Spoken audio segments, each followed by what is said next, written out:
again with another little unboxing. Been a while since we've had one of these, and there is a pile of stuff gathered up around us. We'll try and keep this one short and sweet, just like the game in hand.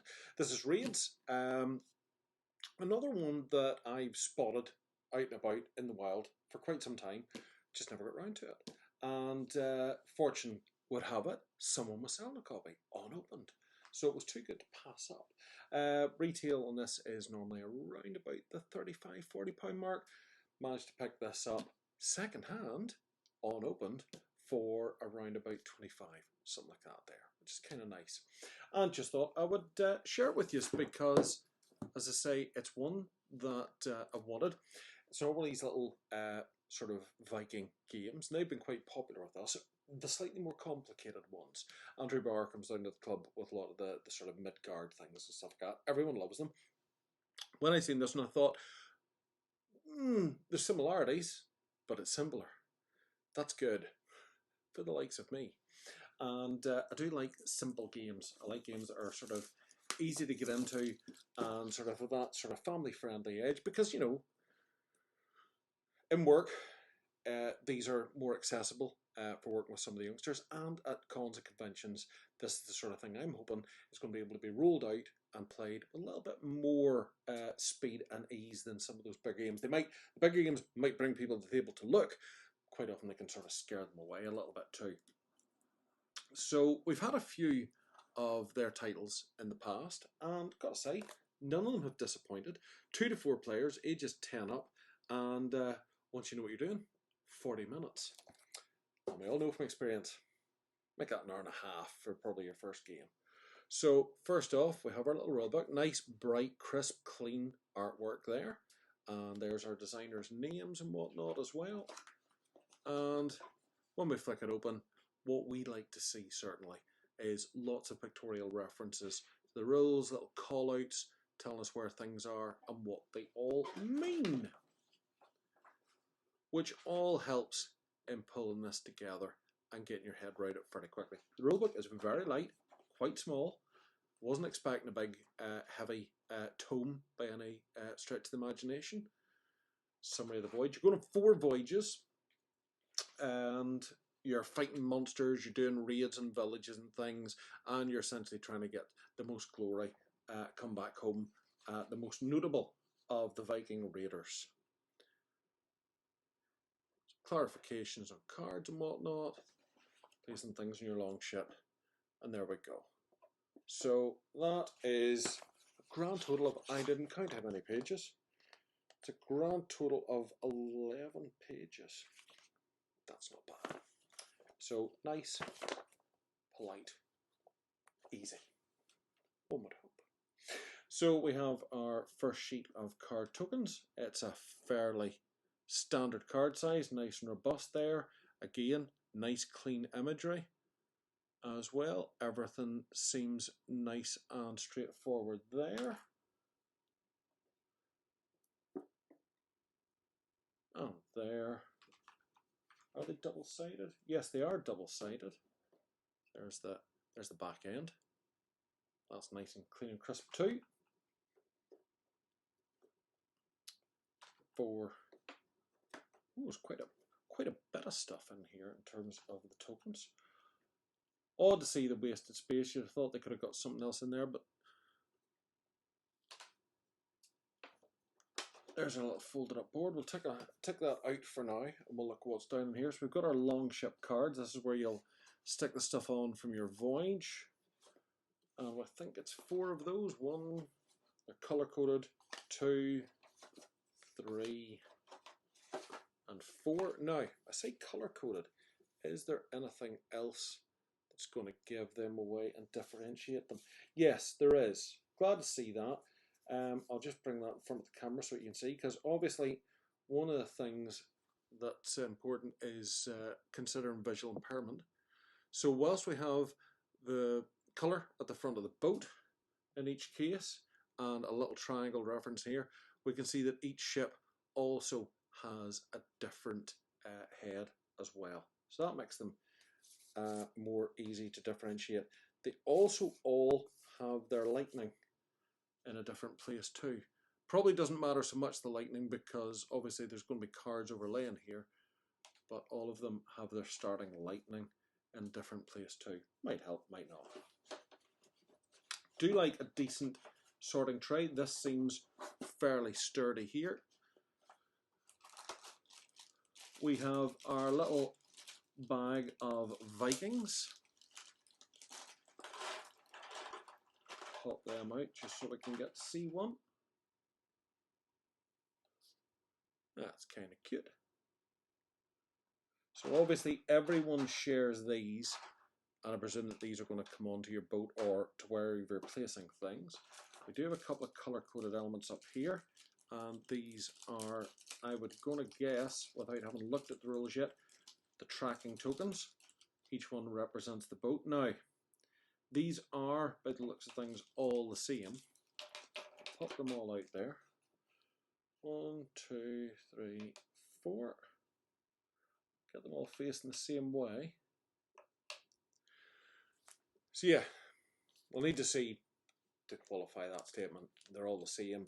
Are they going to be easy to differentiate when they're aboard? That may well be, depending on where they get placed. That maybe isn't so much of an issue. And then we have a lovely bag of metal coins. And this was a surprise for me. It's something so small to actually get a nice little bag of metal coins. We do love metal coins. Look at that.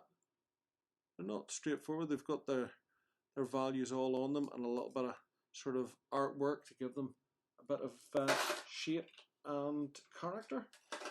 Whee! And you go. And then obviously these recesses, we for all our tokens once they're all popped out. Let's take a little look at this board. Don't know if we're going to get it all in the way I've set up the camera. Now, I've kind of done a weird setup. It's been a while when we've done one of these sorts of videos, and I just kind of went with where everything was. And it's only now I'm kind of realizing I'm kind of facing the camera at an odd angle. The light's coming at an odd angle. You can see Derek the Dalek behind me, and it's all just a bit strange, but we'll cope with it. As I say, we're going to try and keep this one very short. If Andy can get the board out. That's what she said. And not kill the camera when he's doing it as well. Oh. So that actually opens up to quite a size. It's nearly all in shot there. We've got a couple more islands going off. I don't think I can get this camera out. Oh, I can. I forgot I could do stuff like that. That's the danger of not doing videos in a while. You forget what your equipment can do. So there we go. We've actually got the whole board in shot there now. So we've got a tracker for going around the islands. The various routes are going to go around. Yeah. So obviously there's things that are going to go onto these places. What we'll probably do, I mean, that's the unboxing done in less than 10 minutes. What we'll probably do is cut this and come back to us, and we will try and have a little condensed look at gameplay for you, since this one hopefully is as straightforward as it looks. Come back after this blackout. So this is the game setup to begin a first round with a fictitious number of 4 players. The voyage tiles are all prepared. They are shuffled for each of the voyages. The first voyage tiles are already out on the board, as is the starting harbour tile, which is always the same with just a money value on it, and the player order as directed here. The surplus Vikings are available, and the coinage. The second, third and fourth voyage harbours have been randomly drawn from the stack of available harbours, still leaving quite a few for variations in the game. Each player has a starting number of Vikings, and that's determined by player order, and there's a little table for that in the rulebook as well. The voyage is made up of the ships leaving harbour and sailing around the map. As they sail around the map, they will stop at various destinations and claim the tiles that correspond with that position. A ship, when it leaves harbour and does its navigate role, In the first turn there is no tile to be collected, so it's straight to the navigate roll, and you can kind of go as far or wherever you like. It'll be up to you to be deciding what you need to gain for your ship and what's important for you to claim victory. And for that, you'll want to understand what the tiles available are. There are things like goods. These goods have a value of 3, and they will occupy a space on your ship. But only when you get to sell them at harbour will you be able to get that money, and then that card is kept to the side of your ship and counts as victory points at the end of the game. Equally, there are runes, and the runes have a little table on them that tells you how many victory points the sets are worth. The more you have, the more that you're worth. Those automatically go to the side of your ship if you collect any of those. On the other hand, weapons tiles. These come in a number of different forms. This is a single weapon tile, and it will occupy a space on your ship. The fact that it has 2 shields means that it can also accommodate 2 Vikings. By the same token, sails will also go onto your ship. In this case, it can occupy 1 Viking, but there are double sails and double weapons as you go further through the voyages. Another tile, of course, is the monsters themselves.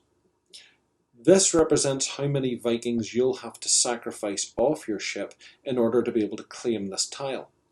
Each weapon that you have on your ship will reduce this number accordingly. If you don't have enough Vikings or weapons, you will not be able to claim this tile. If you do, again, it's another one that's set off to the side. These glory tiles count at the end of the game for glory. A single one is worth 1 for every Viking on your longship, and a double one grants you 2 victory points for every Viking on your longship. There will also be places that you can stop and gain additional Vikings if you've got space for them. If you don't, you'll still be able to claim them, but they'll go back into the discard, possibly a tactic to thwart the plans of one of your opponents. In the case of this tile, this one shows us that at the layout we place 2 and 1. The first person to stop here will be able to claim 2 Vikings. The second person to stop here will be able to claim 1. After that, there will be none available. The harbour tile pays out whenever you return from your cruise. So once you have done your journey round, the first person to arrive back at harbour, in this case, will gain 6 coins. The second person, 3. The third person, 1. And the fourth person gets nothing. Some of these tiles will trigger scoring things like your runes or the goods that you've got as well. The villages around the map are filled at the start of each quest and have Vikings available equal to the number of players. Obviously, as you go up in the quests, other tiles become available, like harbours, where you can recruit Vikings and sell goods, and other monsters and other rewards are available too. Pendants, which count as glory points as well. And those also, by the way, occupy places on your ship. So there is a tactic to deciding what you put onto your boat, how long you keep it there, and whether you might need to be prepared to sacrifice that at a later stage. There is also available player versus player. You can occupy a space that another Viking longship is in, and as long as you have a Viking to discard, you can trigger a combat between 2 Vikings, and that can continue until one retreats or until you have no more Vikings left to sacrifice. Perhaps another useful trick to thwart the plans of one of your opponents who's getting a bit too big for their boots. But that is largely it. You'll sail around the board as you arrive at a location, a tile available, you'll be able to take it and claim that onto your boat. and then the next person can choose to go further ahead. They perhaps want goods for their venture. Somebody else might at that point stop here. Somebody else goes to here. The only proviso is that in the next round the person at the back starts, but any tiles in between them and the next closest ship are removed, so they have to sail on in order to catch up or sail right ahead a little bit further. And again, when everyone would be done, the ship at the back is the one that will come first, and then the intervening tiles will again be removed. The opportunity to acquire them will be gone. And that's it. Once everyone's back at harbour, tidy up, remove and replenish, and then it's a case of shuffling and putting out the next voyage. And the game is over when the 4 voyages are complete. The replayability, I think, will come from the fact that the scoring method for the harbours will always change, and of course the placement for the tiles will change too, and thus the needs that you have, the things that you'll want to acquire, what you can fit onto your boat, and the number of players making the number of Vikings necessarily available will all add little subtle changes to how each game plays out. So there we go. That's Raids, as condensed and as quick and hopefully understandable as I can make it for you. There are of course other playthrough videos and how to play videos out there on YouTube. You can check those out too if you need a slightly more protracted take on it. But honestly, quick look through the rulebook, fairly straightforward, and I think that should be manageable by most people, to be honest. It sort of seems to click. Everything's visually explained. If there's something you don't really understand, there's usually an explanation for it. And yeah, I think pretty much everybody should be able to grasp that one and make a nice variation to a family's games night, or indeed a decent little game for any games club to enjoy. I certainly look forward to testing out with our one down at the bunker. Thanks for watching. As always, if you can, give it a like, give it a subscribe, leave a comment, give a share, and maybe let a friend know if you think this might be something they, their family, or their club might enjoy. Thanks again. Bye-bye.